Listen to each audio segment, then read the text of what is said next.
პრაქტიკაში გაუმარტივდება თუ არა ფერმერს დაფინანსებაზე წვდომა და რამდენად გაზრდის ეს გადაწყვეტილება სექტორის ეფექტიანობას, რა როლი ექნება ფერმერთა რეს და როგორ დაეხმარება ის სახელმწიფოს უფრო ზუსტი გადაწყვეტილებების მიღებაში. პირდაპირ ეთერშია გადაცემა ეკონომიქსის სტუდიაში ჟურნალისტი ირმა ებრალიძე მუშაობს. დღეს ჩვენი გადაცემის სტუმარია სოფლის განვითარების სააგენტოს დირექტორის მოადგილე გიორგი ავალიანი. მოგესალმებით. დიდი მადლობა თქვენი დროისთვის. რამდენიმე კვირის წინ იყო თუ არ ვცდები აღნიშნული ახალი მოდელის პრეზენტაცია, მაგრამ დავიწყოთ თავიდან. რატომ დადგა დღის წესრიგში აღნიშნული პროექტის ცვლილება, იმიტომ რომ რამდენადაც ვიცი თუ არ ვცდები 13 წელია, რაც სახელმწიფო აფინანსებს აღნიშნულ პროგრამას. პირველ რიგში დიდი მადლობა თემით დაინტერესებისთვის. ჩვენთვის მნიშვნელოვანია, რომ მოსახლეობას მივაწოდოთ ამუნწურავი ინფორმაცია ამ პროექტთან დაკავშირებით. მოდი დავიწყოთ იქიდან, რომ გარემოს დაცვისა და სოფლის სამინისტროს ინიციატივით სოფლის განვითარების სააგენტო უკვე წლებია ახორციელებს სოფლად მხარდაჭერა პროგრამებს. ეს იქნება პირველადი წარმოება, გადამამუშავებელი შემნახული ინფრასტრუქტურის შექმნა თუ ტექნიკური დახმარება. ყველა ეს პროგრამა წლების განმავლობაში განიცდიდა ცვლილებებს იმ რეალობიდან და რეალიებიდან გამომდინარე, რაც იყო შიგნით ქვეყანაში და გარე, ასე ვთქვათ, ფაქტორებზეც ვიყავით ყოველთვის დამოკიდებული. წელს ცვლილებები მოკლედ რო შევაფათო ერთ წინადადებაში არის ის, რომ ჩვენ გვინდა რომ ფრაგმენტული მხარდაჭერიდან გადავიდეთ ერთიან შედეგზე ორიენტირებულ, ასე ვთქვათ, სისტემაზე. რას გულისხმობთ ამათ? მარტივად რო აგიხსნათ, ერთ-ერთი ძალიან ცნობილი პროგრამა არის დანერგემომავალი, ბევრმა იცის, ბევრ ადამიანს დასარგებლები აქვს. აქ ქონდა რომ 70% იყო ენერგების თანადაფინანსება, 50% იყო სარწყავის სისტემის თანადაფინანსება, ჭაჭაბურღილზე და სეწვის განდამცავ ბადეებზე 30%-იანი თანადაფინანსება. ჩვენ თვითონ არ გვინდა ვაერთიანებთ ამას ყველაფერს ერთ იმაში, ასე ვთქვათ, საპროექტო პაკეტში. ვთქვით, რომ თანადაფინანსება იქნება 50%, მინიმალური, ასე ვთქვათ, პროექტი უნდა იყოს 100,000 ლარის და მაქსიმალური რამდენიც გინდათ, უბრალოდ კეფი, ზედა კეფი ჩვენი თანადაფინანსების იქნება 2 მილიონი ლარი. რამ გამოიწვია ეს ცვლილებები? ორი მიმართულება არის. ერთი აღინიშნა კიდევაც პრეზენტაციაზე, ჩვენთვის მნიშვნელოვანი ეხა კიცით რაც ხდება ჩვენს გარშემო და ჩვენ რეგიონში, მნიშვნელოვანი იყო რომ სახელმწიფოს აქცენტი გაეკეთებინა სასურსათო უსაფრთხოებაზე და ამ მიმართულებით იგივე პირველად წარმოებაში რაც დავამატეთ და გავამახვილეთ ყურადღება სწორედ ამას გულისხმობს. იგივე მწყვილფეხა და მსხვილფეხა ფერმების თანადაფინანსება, სასათბურე მეურნეობის მოწყობის თანადაფინანსება და ასე შემდეგ და მეორე ნაწილი გარდა სასურსათო უსაფრთხოებისა იყო ის, რომ ის მიმართულებები და ის კულტურები, რომელსაც გააჩნია, თქვათ, თავის შედეგი გვაჩვენა ამ წლების განმავლობაში და გააჩნია მაღალი საექსპორტო, ასე ვთქვათ, პოტენციალი, გვინდოდა რომ კიდევ უფრო მეტად წაგვეხალისებინა და მხარში დავდგომოდით. ანუ ფრაგმენტულმა დაფინანსებებმა არ მოიტანა ის შედეგი, რაც გათვლილი იყო? შედეგი მოიტანა, უბრალოდ დროთა განმავლობაში 2013 წლიდან დღემდე დადგა ის ეტაპი, როცა ჩვენ გვჭირდება რომ გადავიდეთ ახალ მოდელზე, უფრო მეტად კომერციალიზაციისკენ წავიდეთ, უფრო მეტად გამსხვილდეთ და ეს გამსხვილება აუცილებელია იმისთვის, რომ ვიყოთ კონკურენტუნარიანები, მივიღოთ შესაბამისი ხარისხი და გავზარდოთ ექსპორტი. და სანამ ალბათ ამ გადაწყვეტილებას მიიღებდით, მანამდე ბაზარიც შეისწავლეთ, ხო? არის იქნება მოთხოვნა მსგავსი ტიპის დაფინანსებაზე, იმიტომ რომ ეს გათვლილია მცირე, საშუალო თუ მსხვილ ბიზნესზე. მსხვილ ბიზნესი ხარ მგონი 2 მილიონზე. მეცაც გეტყვით შარშან მინისტრის ხელმძღვანელობით, ბატონი დავით სამღულაშვილის ხელმძღვანელობით, მე მგონი ყველა მუნიციპალიტეტში ვიყავით, ჩვენ გქონდა შეხვედრები ფერმერებთან ადგილზე. ეს არის გამოძახილი, ეს ცვლილებები და ეს ახალი პროგრამა არის გამოძახილი იმ შეხვედრების და იდეების და აზრების, რაც დააფიქსირეს ჩვენმა ფერმერებმა. მაგალითისთვის რომ მოგიყვეთ, იგივე დანერგემომავალში, მაგალითად პირველად, დანერგემომავალი დავარქვათ ამ შემთხვევაში მრავალწლოვანი ბაღების გაშენების ნაწილში, ჩვენ არ გქონდა გათვალისწინებული ყინვისგან დამცავი სისტემები. თქვენიც არ ვიცი, აკვირდებით თუ არა, ყოველწლიურად თუ არა, 2 წელიწადში ერთხელ ჩვენ გვაქვს პრობლემა საგაზაფხულო ყინვასთან დაკავშირებით. და ეს დგება და ფერმერებს ჰქონდათ ისა, რომ აი რა უნდა გავაკეთოთ ასეთი ხალხისთვის. და დაზღვევის პრობლემაც კიდე აგროდაზღვევის. გარდა იმისა, რომ დაზღვევის ნაწილი აქ უნდა გვესმოდეს, რომ აგროდაზღვევის პროგრამა სადაზღვევო კომპანიებთან ერთად ხორციელდება და სახელმწიფო ერთპიროვნულად ვერ იღებს გადაწყვეტილებას და ვერ იტყვის, რომ საგაზაფხულო ყინვა უნდა დაეზღვეს. და ამ ნაწილში ეს ასე ვთქვათ გამოწვევა გქონდა, ამიტომ ჩვენ გავაჩინეთ ამ პროგრამის ფარგლებში უკვე დაინტერესებულ პირს შექმნება შესაძლებლობა, რომ ყინულისგან დამცავი სისტემები შეიძინოს. მაგალითს მოვიყვანეთ. ახალი პროგრამის ფარგლებში დაემატა ახალი კულტურები, მაგალითისთვის ვაზის ქვეყანა ვართ და სუფრის ყურძენი იმპორტია ქვეყანაში და გვინდოდა რომ ამ მიმართულებით გაგვეძლიერებინა და დაემატა კომპონენტი და შესაძლებელი იქნება რომ სუფრის ყურძენი გააშენოთ ქვეყანაში სახელმწიფოსთან დაფინანსებით.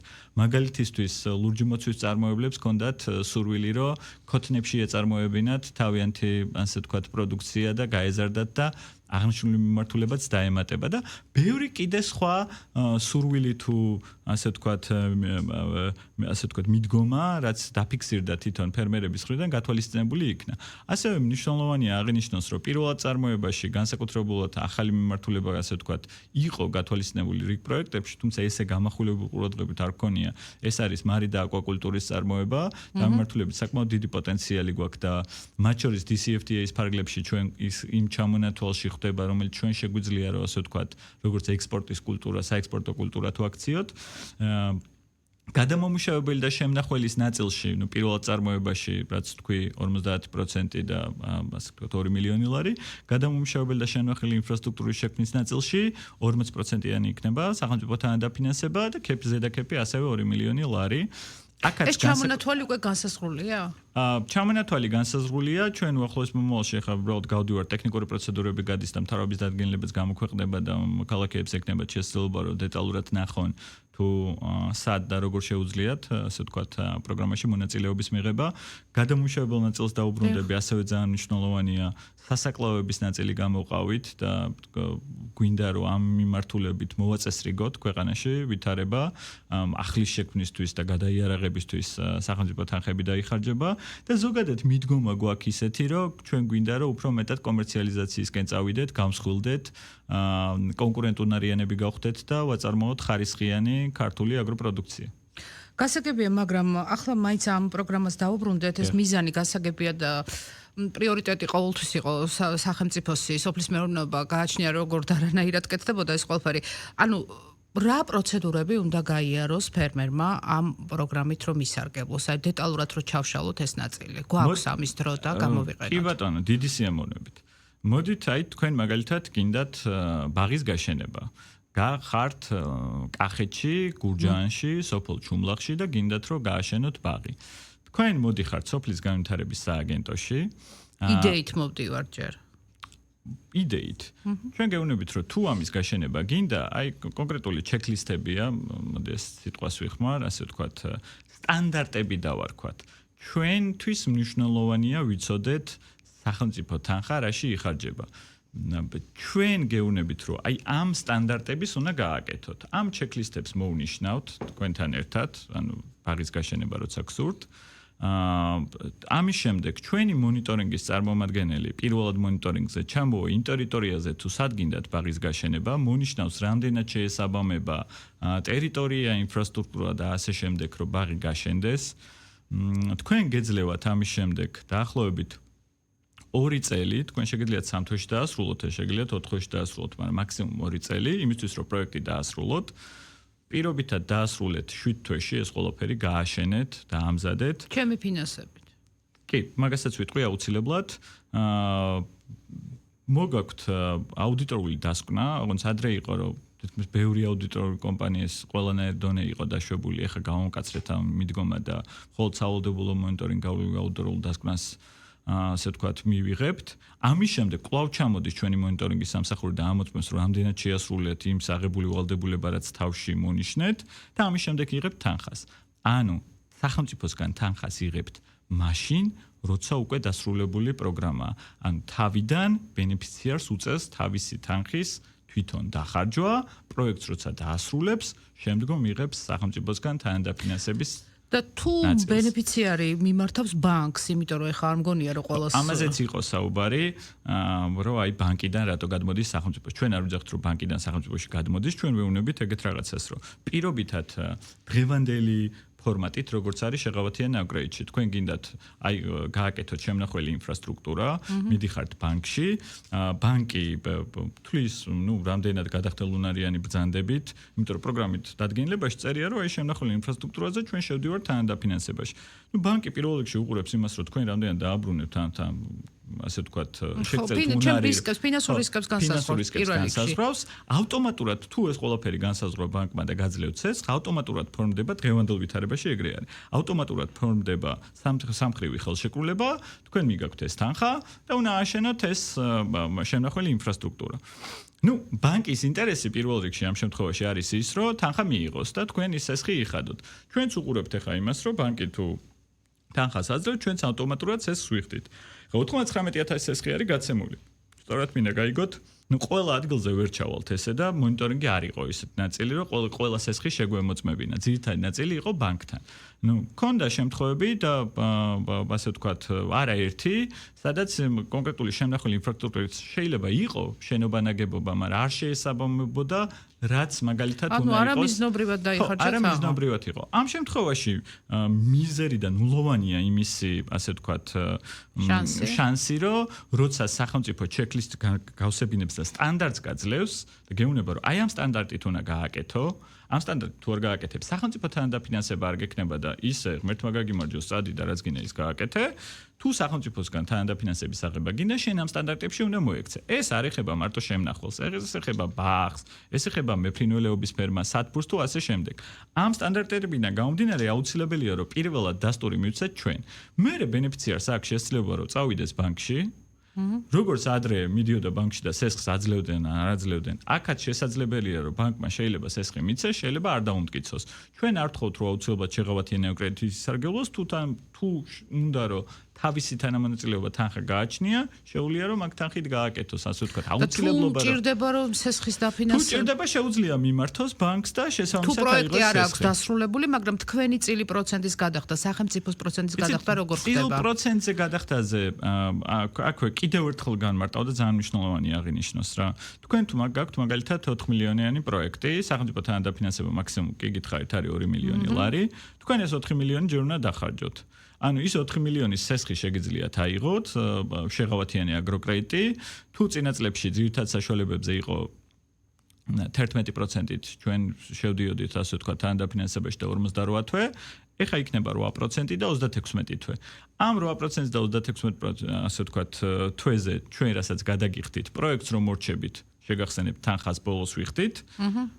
ეს 8% 36 თვის განმავლობაში რაც გადასახდელი იყო, გამოაკლდება იმ 2 მილიონ ლარს. თუმცა მე ვიხდი ბანკთან ამას. თქვენ ბანკთან იხდით, უბრალოდ ის პროცენტული ნაწილი იქნება გაჩერებული და რო დასრულდება პროექტი, გამოაკლდება და წავა ბანკთან, გადახდილი რაც არის და დანარჩენი ნაწილი დაუბრუნდება და თქვენ როგორც გინდათ ისე გამოიყენებთ დასრულებულ პროექტს, როცა ჩავიბარეთ. ანუ შეიძლება ითქვას, რომ ამ პროექტის შემთხვევაში სახელმწიფო რისკები არის მინიმუმამდე დაყვანილი. შეიძლება ის თქვას არა. კი და გამორიცხულია პრინციპში ჩაუბარებელი. ჩვენ შევეცადეთ, რომ აქ იყო საუბარი იმაზე, მათ შორის ფერმერებისგან, რომ აი რატო გადმოგვაქვს სოფლის განვითარების სააგენტოში ბანკის რისკი. არანაირი რისკი არ გადმოგვაქვს, აქ არ მინდა გესმოდეთ, რომ ბანკი ჩაიხსნა ესეთი. ბანკი არ ჩახსნილა, აქ არის საუბარი იმაზე, რომ აქ ვერავინ ვერ მიიღებს სუბიექტურ გადაწყვეტილებას.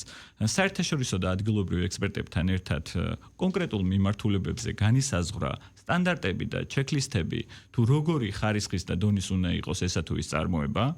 ამ ჩეკლისტების მიხედვით ჩვენი ოფიცერი უბრალოდ დაჯდება და მონიშნავს, აკმაყოფილებს თუ არა ამ პირობას, ანუ აქ სუბიექტურობა არის ნულოვანი.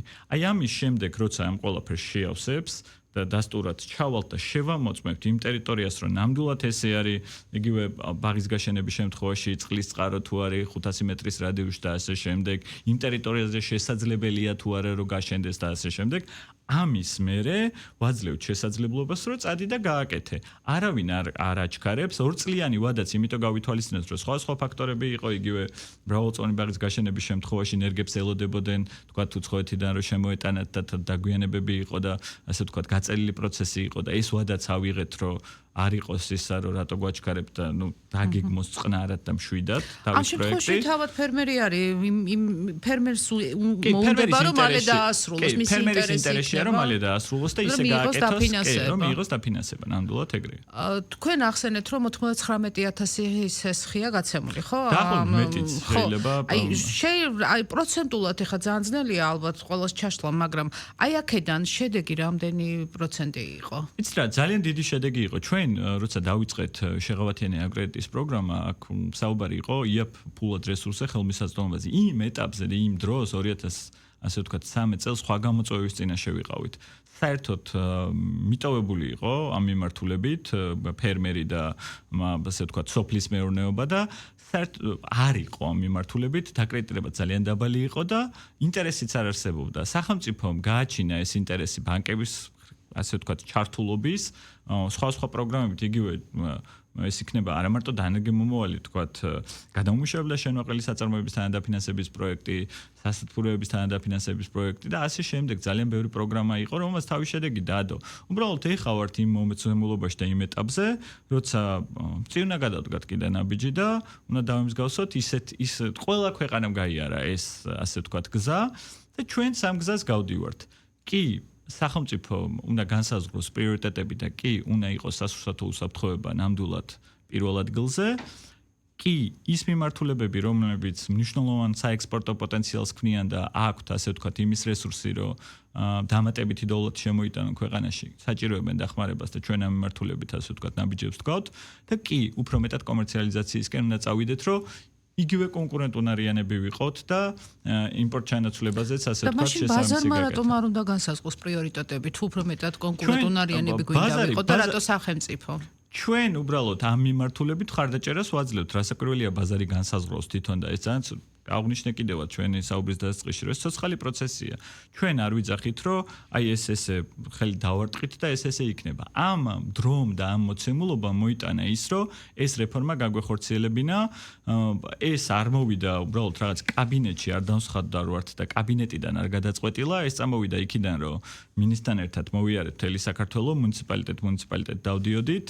ხდებოდით ფერმერებს, გვესმოდა მათი ასე ვთქვათ, წუხილები თუ ის გამოწვევები, რაც მათ ჰქონდათ და აქედან გამომდინარე გადაწყდა ის, რომ გვაქვს ახალი პროგრამა და ზაფხულის შუაში ჩავიშვებით კიდევაც და შევთავაზებთ. ფერმერთა რეესტრი, აქაც ეს მთავარი კომპონენტი ერთ-ერთი, რას ნიშნავს ეს, რატომ არის საჭირო და რატომ ფიქრობთ, რომ ეს იქნება, ასე ვთქვათ, უფრო დაცულობის შეგრძნება სახელმწიფოსთვის? ნახეთ, ფერმერთა რეესტრი არის სისტემა, რომელიც გვაძლევს იმის საშუალებას, რომ ვიცოდეთ თუ ვის ვეხმარებით და რა შედეგს ვიღებთ ამაში.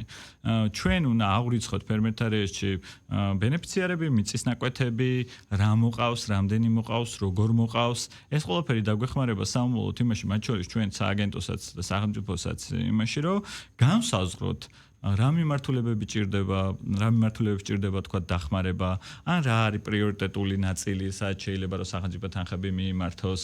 ზოგადად ვიცოდეთ სტატისტიკური მონაცემები და მნიშვნელოვანია ვიცოდეთ სტატისტიკური მონაცემები ამოწურავად, რომ სამომავლოდ გქონდეს იმის საშუალება, რომ შესაბამისად დარგი განავითაროთ. ანუ ყველა ნებისმიერ ქვეყანაში, მათ შორის ჩვენთანაც ეს ასე ვთქვათ, ფერმერთა რეესტრი არის ასე ვთქვათ, უმნიშვნელოვანესი კომპონენტი, რომ სოფლის მეურნეობა დავაყენოთ სწორ ასე ვთქვათ, რელსებზე. და ვინ იქნებიან ისინი, ვინც უნდა დარეგისტრირდნენ ამ რეესტრში, ეს იქნება ნებაყოფლობითი თუ ეს არის სავალდებულო?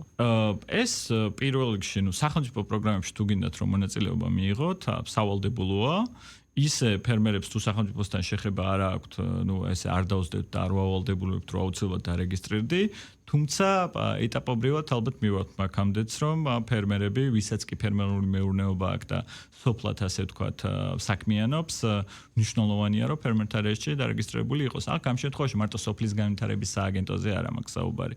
კარი მელიორაცია, კარი სურსათმცემლობის სააგენტო და აბსოლუტურად ყველა ამ უწყებას ყავს თავისი ბენეფიციარი, რომელიც სოფლად არის დაკავებული და სოფლის მეურნეობაშია ჩართული და განსაზღვრა როგორ უნდა იყოს, ვინ არის ფერმერი, ხა ვისაც სახში დაუშვა თავისთვის ბოსტანში მოყავს კიტრი, პამიდორი და ანუ ვინცაც გამოაქვს ეს ყველაფერი გასაყიდად უკვე ფერმერად ითვლება? ჩვენ კონკრეტულ შემთხვევაში ჩვენთვის ფერმერი არის ის ადამიანი, ვინ ჩვენი პროგრამით დაინტერესდა, რაღაცა გააჩნია, იმ კონკრეტულ ვითარებაში უნდა რომ მიიღოს პროგრამაში თანადაფინანსება, ჩვენ ვარეგისტრირებთ იმ საწყის პოზიციაზე, რაც გააჩნია. ჩვენ არ ვთქვით, რომ აუცილებლად ეს უნდა გქონდეს, რომ ფერმერთა რეესტრში დარეგისტრირდე, არამც და არამც, პირიქით. რაც გაგაჩნია ის გითხარი, რომ ვიცოდეთ, რომ რა რესურსია. იმიტომ რომ სწორად გამიგეთ, ჩვენ რო გვეცოდინება, რომ პირობითად აი ლურჯი მოცვის წარმოებელი ყავს ამდენი, ან მესაქონლეობის სფეროს წველადობის ნაწილში ვიცით, რომ ამდენი წველება ამდენს სტატისტიკური მონაცემების მოძიება და შემდეგ, ასე ვთქვათ, მხარდაჭერ მექანიზმში გარდაქმნა სახელმწიფოს მხრიდან შეუძლებელია თუ არა გაქვს ეს ინფორმაცია და ფერმერთა რეესტრი სწორედ ეს ნაწილია, რომ გქონდეს ინფორმაცია, რომ შემდგომში უკეთესად შეუძლოთ მართვა და ფერმერების დახმარება. და როდიდან უნდა დაიწყონ ფერმერებმა დარეგისტრირება? 1 ივლისიდან კანონმდებლობით არის განსაზღვრული, 1 ივლისიდან დავიწყებთ, ასე ვთქვათ, ფერმერთა რეესტრში რეგისტრაცია. და 1 ივლისიდან დაიწყება ეს ახალი მოდელიც ჩაეშვება. გვინდა რომ უფრო ადრე მოხდეს ეს და ეტაპობრივად დავიწყოთ, თუმცა 1 ივლისი არის ის თარიღი, რომელთანაც აუცილებლად ასე ვთქვათ, პროგრამებით ჩაეშვება. და დაახლოებით თუ არის განსაზღვრული ამ ფორმალობას, რაზეც ახლა თქვენი საუბრეთ, რა დრო დაჭირდება, ანუ ეს იყო საუბარი, რომ ეს დამატებითი ბიუროკრატია და ეს წაიღებს დავუშვათ ბევრ დროს, რესურსს და ასე შემდეგ. ნახეთ, თქვენ როგორც მოქალაქეს, აი ყველაფერი როგორზე გადავდოთ რა, თქვენ მიხდით გადასახადებს და ეს გადასახადების შემდეგ, რავი, სახელმწიფო ამას სხვადასხვა მიმართულებით აგენერირებს. ნუ რა თქმა უნდა, მაინტერესებს ჩემი ფული სად იხარჯება ლოგიკურად. თქვენ როგორც მოქალაქეს ზუსტად გეცოდინებათ, რომ აღნიშნულ პროგრამაში, აგროთანადაფინანსების პროგრამაში გაცემული ნებისმიერი თეთრი, რაც გადაიხდება, გადახდილი იქნება შედეგში. იმაში, რომ უკვე დასრულებული ბაღია, დასრულებული შემნახველი ინფრასტრუქტურაა. ეს ბაღი, შემნახველი ინფრასტრუქტურას თუ გადამამუშავებელი საწარმოც იქნება იმ სტანდარტის, რაც უნდა იყოს. თქვათ, ევროპულ სტანდარტს ვეძახით თუ რაღაც თანამედროვე სტანდარტს, რასაც ვეძახით. და თქვენ გეცოდინებათ, რომ ეს დამატებით დოულად შექმნის. აი ეს არის მნიშვნელოვანი ამ ახალ თანადაფინანსების პროგრამაში. არის თქვენ გეცოდინებათ, რომ მიმართულებები, რაც მნიშვნელოვანია და ეხა გამოწვევების წინაშე ვდგევართ. ჩვენ არ ვიძახით, რომ ყველაფერი იდეალურად არის და მაგრად არის. არა, პირიქით. ჩვენ ვიძახით იმას, რომ როცა ვხედავთ, რომ სადღაც გვაქვს გამოწვევა, როცა ვხედავთ, რომ სადღაც რაღაცა შესაძლებელია, კი, ნამდვილად უნდა შევცვალოთ და ძალიან გულწრფელები უნდა ვიყოთ და მოქალაქეებს უნდა აუხსნათ და ველაპარაკოთ, რომ აი ეს ეხა მნიშვნელოვანია და ნამდვილად ეხა გვაქვს ისეთი მომენტი, როცა აუცილებელი იყო ნაბიჯების გადადგმა და ეს რეფორმაც გატარდა. ხო, ეს ჩემთვის როგორც გადასახადის გადამხდელის მე ფერმერზე გეკითხებით, ანუ მათთვის რატომ უნდა იყოს ეს დამატებითი ბარიერი დაუშვა და რატომ გააპროტესტეს? ნახეთ, თქვენ თუ გინდათ რაღაცის გაკეთება, ჩაფიქრებული გაქვთ, რომ პირობითად გააშენოთ ბაღი. და თქვენ გაქვთ ამ შესაბამისი მიწის ფართობი და სურვილი, რომ ეს გააკეთოთ ამ იმაზე და თქვენ არაფერი სხვა დამატებითი мотиваცია არ გამოძრავებთ ამ იმაზე. ჩვენ გეუბნებით, რომ კი ბატონო, თქვენს ინტერესშიც უნდა შედიოდეს, რომ ის ბაღი შესაბამის საერთაშორისო სტანდარტს აკმაყოფილებდეს. გეუბნებით, რომ ამ სტანდარტს ხო დააკმაყოფილებთ, თქვენც თავხდებით იმაზე, რომ კი, საერთაშორისო სტანდარტს უნდა აკმაყოფილებდეს. კი ბატონო, ნიშნავთ მაგ იმას, ჩამოდის მონიტორინგი და გამოწმებს. ისევ და ისევ, იმიტომ რომ თქვენ მერე პრობლემა არ შეგექმნათ, თქვათ სამომავლოდ შეძლებთ თუ არა აწიოთ ესა თუ ის პროექტი. და ნახულობს, რამდენად გაგაჩნიათ რესურსი, ბაღი გააშენოთ ამ კონკრეტულ მიწის ფართობზე და ეს კულტურა რამდენად შესაძლებელია. თქვენ თვითონ ერთად თანხმდებით მე და ბენეფიციარი, ამ შემთხვევაში ფერმერი, რომ კი, ესე გავაკეთებთ. თქვენ გეძლევათ დრო 2 წელი. თუ გნებავთ, რავი, 3 თვეში დაასრულეთ, თუ გნებავთ 6 თვეში დაასრულეთ, ამ 2 წლის პერიოდში მოგაქვთ შესაბამისი დასკვნა, ხარჯავთ თქვენს თანხას და გააქვთ мотиваცია სწორად გამიგეთ რა, თქვენ თანხას რო ხარჯავთ და ტრანშის სახით არა გაქვთ აღებული პირობითად 90% წინასწარ. мотиваციაც გაქვთ უფრო მეტი, რომ თქვენ იცით, რომ სანამ არ დაასრულებთ, იმ თანხას ვერ მიიღებთ. ეს ისედაც უნდა გაგეკეთებინათ, არ უნდა გაგეკეთებინათ, მაგრამ მიზანი არის ის, რომ დაასრულოთ. ანუ мотиваცია მაგით პირიქით, მე მგონი იზრდება. ასრულებთ პროექტს, ჩამოვდივართ, ნახულობთ, ყველა ბედნიერია და თანხას იღებთ. აი, რა პრობლემა შეიძლება შეიქმნას? ალბათ წამოაკითხვა, რომ ვისაც თანხა არ აქვს. ხო, ვისაც თანხა არ აქვს. ამისთვის ერთი ვარიანტი ის რჩება, შეღავათიანო კრედიტი შეიძლება წავიდეს და აიღოს სესხი. თქვათ, ბანკმა სესხი არ მიცა. ანუ ბანკისთვის ამ შემთხვევაში სახელმწიფო გარანტია იქნება ის, რომ თქვენ ჩამონათვალშია მოხვედრილი ის პრიორიტეტი, რაც ჩვენთვის მნიშვნელოვანი იქნება, რომ ეს ჩვენ უნდა გვანახოს რეალურად ბენეფიციარმა, რომ თანხის გადამხდელია და კონკრეტული ბიუჯეტი და ხარჯთაღრიცხვი იწერება, ხო, ამ იმაზე. მე გვეუბნება თვითონ ბენეფიციარი, ამ თანხას, რავი, ბანკით უნდა წავიდეს თუ საკუთარ სახსრებს ხარჯავს. თუ საკუთარ სახსრებს ხარჯავს, კი ბატონო. პრობლემა არ არის მაშინ, მაგრამ თუ ბანკთან მიდიხარ, ნუ ჩვენგან მაინც მწვანე უნდა კონდეს ანთებული.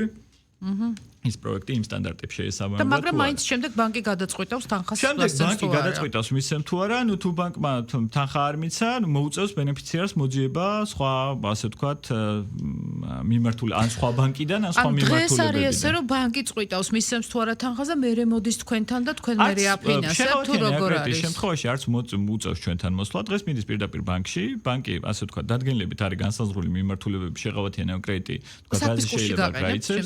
ბანკი უბრალოდ გვაყენებს საქმის კურსში, რომ აი მოვიდა ადამიანი ამ მიმართულებით აიღო, წარმოადგინა ეს ისა, რომ აი შემონახული ინფრასტრუქტურის გაკეთება უნდა, სტანდარტები როცა იცით როგორი რაღაც არის გააკეთა, მაგრამ არ ვიცი ის შემნახველია ჩვენ რაც გვინდოდა რომ ყოფილიყო, ან იმ სტანდარტისა, რაც ასე ვთქვათ უნდა გაკეთებულიყო, მაგაზე მაქვს საუბარი და რამდენად შეესაბამება. აქ გვიძახით რომ ჩვენ არა გვაქვს იმის ფუფუნება, რომ მეტად ასე ვთქვათ ხარჯვის მოდელიდან უნდა გადავიდეთ ეფექტიანობის მოდელზე.